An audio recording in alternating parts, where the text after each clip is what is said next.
अहाँ सब सुन रहल छी अमचन म्यूजिक के शानदार प्रस्तुति।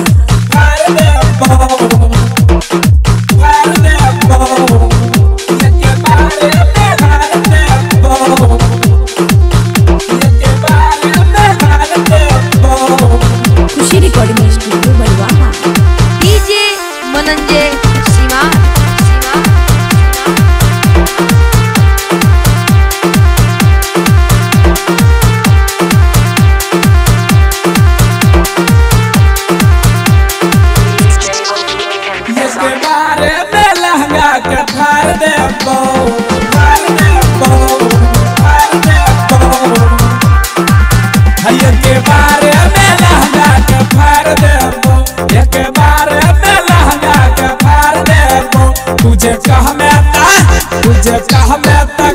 तुझे कह में तक कुर्ती सलवार देबो, तुझे कह में तक कुर्ती सलवार देबो। खुशी रिकॉर्डिंग स्टूडियो बलवाहा। सुने छौरी गे अपन सामान दे दे, सुने छौरी गे अपन सामान दे दे। हमरा कह में ता हम अपन जान देबो, हमरा कह में ता हम अपन जान देबो। एके बार में लहंगा के फाड़ देबो।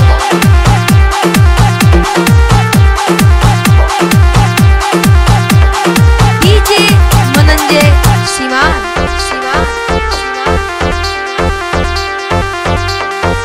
अपन मशीन तू हमसे बनबैले, हमारा तू छोरी दोसर से चलबैले। अपन मशीन तू हमसे बनबैले, हमारा तू छोरी दोसर से चलबैले। तब बोले हम काहे तोरा खातिर जान देबो, बोले हम काहे तोरा खातिर जान देबो। तुझे कहमी त लहंगा के फाड़ देबो, तुझे कहमी त लहंगा के फाड़ देबो।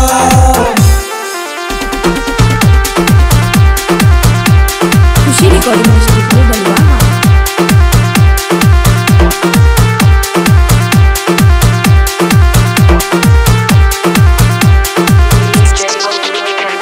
डुमरी परोरा के नंदन दीवाना, जाने छौ या नील अजयान जाना, जाने छौ या नील अजयान जाना।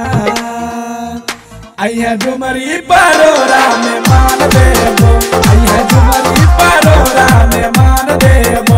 तुझे कहमी